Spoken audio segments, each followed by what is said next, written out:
देश के मुखिया प्रधानमंत्री नरेंद्र मोदी यहाँ पर आए थे और जनसभा को संबोधित करके गए थे। चूंकि ऑपरेशन सिंदूर की बात की गई तो ऑपरेशन सिंदूर में कहीं ना कहीं बात अगर महिलाओं की करें तो सिंदूर जो शब्द है कि महिलाओं का सिंदूर उजाड़ा गया था, जिसके बाद ऑपरेशन सिंदूर को अंजाम दिया गया। और सिंदूर के विषय पर बात करने के लिए हमारे साथ भारतीय जनता पार्टी महिला मोर्चा की कुछ महिलाएं, उनसे हम बात करेंगे।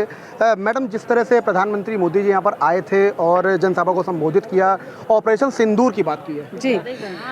मैं भारतीय जनता पार्टी से बुंदेलखंड महामंत्री पुष्पा तिवारी, और मैं आज का जो हमारे आदरणीय प्रधानमंत्री जी आए, हम बहनों का भी जो अच्छा एक संदेश दिया, मैं ये भी कहना चाहती हूँ कि आज मेरी कानपुर की सारी बहनें, कम से कम आज यहाँ पे 1500 बहनें हमारी लाल साड़ी में और लाल चूड़ी में और लाल सिंदूर में लेके आई हैं। ये हमारे मोदी जी के दिया हुआ है कि जो हमारे जो सिंदूर के ऊपर ही बोला है और सिंदूर को ही लेके अब पूरा भारत में वो कर रहे हैं, तो हम लोगों का फर्ज बनता है कि अपने मोदी जी का साथ दें। और इसी तरह से सिंदूर के एक महिला के साथ नहीं अन्याय हुआ है, पूरी हमारी कई महिलाओं के साथ में सिंदूर उजाड़ा गया है। मैं उसको अपने मोदी जी से कहना चाहती हूँ कि जिस तरह से इनके साथ में घटना घटी, अब ऐसी महिलाओं के साथ में कोई घटना ना घटे, बस यही हम लोगों का संदेश है। आज मोदी जी के आने से हमारी कानपुर की धरती पे आए सारी कानपुर की बहनें, आप खुद देख रहे हैं कि हम लोगों ने श्रृंगार करके सारी नारी शक्ति आई थी, कुछ बहनें हमारी चली गई, तो इसलिए मोदी जी के आने का बहुत बहुत बधाई। मोदी जी को बहुत बहुत बधाई न दे कि हमारे साथ सिंदूर पे न्याय किया है। आपने सिंदूर की बात करी, जो कानपुर का जो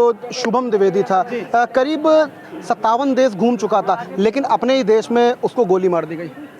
नहीं, ये तो लगता है कि अब दुर्भाग्य समझ लीजिए, ऐसा कुछ नहीं था। लेकिन अब हम उनके साथ 12 लोग थे, 12 लोग में क्या उसी को मरना था? ऐसा तो नहीं था। लेकिन अब भगवान के आगे किसी की नहीं चली है, तो मैं इस विषय में तो ज़्यादा नहीं बोल पाऊंगी, इसलिए कि शुभम के साथ दुर्घटना घटनी ही थी, इसलिए ऐसा हुआ। मैं शुभम को जानती थी बहुत अच्छे से, बच्चे से था तब से। शुभम बहुत अच्छा लड़का था और उसके साथ जिस तरह हुआ है, और उसी के साथ नहीं, शुभम के साथ और भी हमारे बच्चे मारे गए हैं। जो उनके एक हफ्ते की शादी जो हुई, उसी का देखिए सुहाग उजड़ गया था। बहुत सा सभी बहनों को देख के बहुत पीड़ा पहुंची थी, और उसका बदला हमारे आदरणीय देश के प्रधानमंत्री मोदी जी ने लिया है।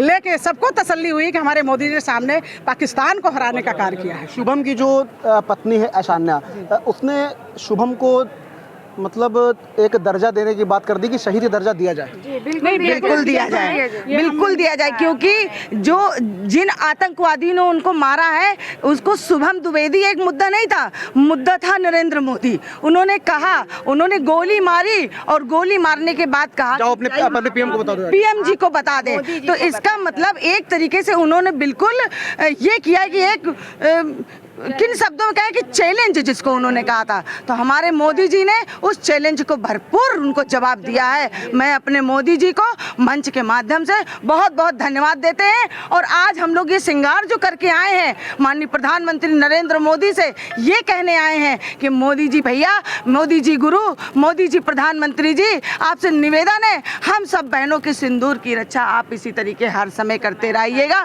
आपको बहुत बहुत धन्यवाद। भारत माता की जय। ऑपरेशन सिंदूर की आपने बात करी, ऑपरेशन सिंदूर जब ये अंजाम दिया गया तो करीब कितने लोगों को, कितने पाकिस्तानियों को, कितने आतंकियों को मारा गया? देखिए, ये तो मैं नहीं बता पाऊंगी कि कितने आतंकवादियों को और कितने पाकिस्तानियों को मारा गया। हमारा मुद्दा कोई पाकिस्तान नहीं था, हमारा मुद्दा आतंकवाद था। आतंकवाद को श्रय देने वाले, रखने वाले, उनको छुपाने वाले एक पाकिस्तान ही है। हमें एक चीज़ नहीं बताई जाती कि जितने आतंकवादी निकलते हैं वो पाकिस्तान के ही क्यों होते हैं, कहीं और के होने भी चाहिए ना, लेकिन वो कहीं और के नहीं होते। कहीं कहाँ के हैं? वही पाकिस्तान के हैं। तो भाई पाकिस्तान के हैं तो भाई उनके पीएम साहब क्या कर रहे हैं? उनके जो पाकिस्तान के पीएम है, उनको चाहिए कि अपने देश को यदि हमारे पाकिस्तान को अगर सिंदूर उजाड़ा गया, ज्योति मल्होत्रा वो भी कहीं ना कहीं सिंदूर उजाड़ने में सहायक रही है, यूट्यूबर। हाँ बिल्कुल, वो देखा जा रहा है, हम लोग टीवी के माध्यम से देख रहे हैं। ऐसे लोगों को तो वाकई में सजा मिलनी चाहिए, बिल्कुल सजा मिलनी चाहिए। अच्छा, प्रधानमंत्री जी आज मिल करके गए हैं ऐशान्या से, क्या कुछ गल गए? नहीं, उनसे मुलाकात की है, बहुत ही उन लोगों के परिवार में भी हुआ होगा, खुशी मिली होगी, ऐसा नहीं है। हमारे आदरणीय योगी जी भी मिलने आए, हमारे भारतीय जनता पार्टी के सारे कार्यकर्ता उनसे मिलने आए। जितना भी हम लोगों से हो सका उनका साथ देने को पूरे तैयार हैं। हमारे आदरणीय मोदी जी भी तैयार हैं उनके साथ। उन्होंने एक प्रश्न रखा है कि हमारे पति शुभम को, उनको जो है देशभक्ति का और शहीद का दर्जा दिया जाए, तो हम तो ये हमारा ये कहना है कि उनको शहीद का दर्जा दिया जाए। जम्मू कश्मीर सरकार शहीद स्मारक बनवा रही है, उसमें हमारे यहाँ शहीद जितने बच्चे शहीद हुए हैं उनका सबका नाम उसमें जो है लिखा जाए शहीद के नाम पे। अच्छा, ऑपरेशन सिंदूर की बात की गई। ऑपरेशन सिंदूर में ब्रह्मोस मिसाइल का यूज़ किया गया, वही ब्रह्मोस मिसाइल हमारे यूपी में बनती है।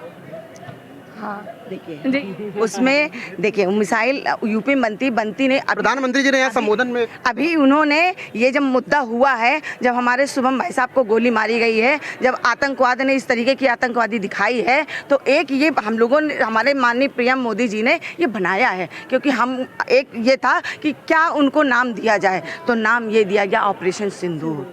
ऑपरेशन सिंदूर इसलिए ऑपरेशन सिंदूर की मिसाइल छोड़ी गई। प्रधानमंत्री जी ने यह भी कहा है कि अब ये ऑपरेशन सिंदूर रुकने वाला नहीं है। हाँ, बिल्कुल नहीं रुकना चाहिए, क्योंकि शुरू से लेके आज तक पता नहीं कितनी हमारी भारत देश की महिलाएं इस ऑपरेशन सिंदूर में अपना सिंदूर खो चुकी हैं, जिससे कि हम सभी महिलाएं बहुत परेशान हैं और पता नहीं कब किसका सिंदूर उजड़ जाए।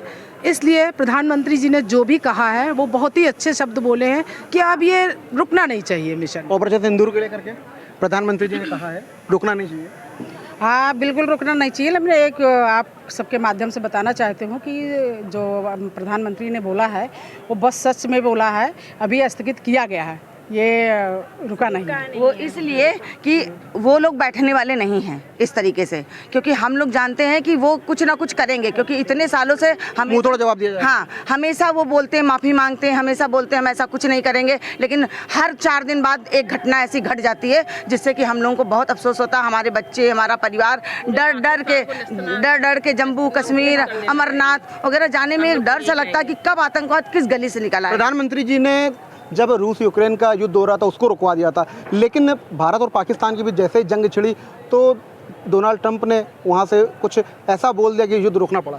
देखिए ये बड़े लोगों की बात है, हम इस पर कोई टिप्पणी नहीं करेंगे, इस पर हम कोई टिप्पणी नहीं करेंगे, क्योंकि इस पर टिप्पणी हमारा इसका वो नहीं, विषय नहीं है। हमारा तो सिर्फ एक मतलब है कि आप युद्ध रुकना चाहिए कि नहीं? युद्ध नहीं। देखिए जब तक आतंकवाद ना खत्म हो तब तक युद्ध नहीं रुकना चाहिए। बहुत बहुत धन्यवाद। ये थी हमारे साथ कुछ महिलाएं जिनका साफ तौर पर कहना है जब तक आतंकवाद का खात्मा नहीं हो तब तक युद्ध किसी तरह से रुकना नहीं चाहिए। मेरे सहयोगी नीरज के साथ प्रांजल मिश्रा, पंजाब केसरी टीवी, कानपुर। हमसे जुड़े रहने के लिए हमारे YouTube चैनल को सब्सक्राइब करें और नई वीडियो की नोटिफिकेशन के लिए बेल आइकॉन को दबाएं। अगर आप ये वीडियो Facebook पर देख रहे हैं तो लाइक जरूर करें और ज्यादा से ज्यादा शेयर करें। धन्यवाद।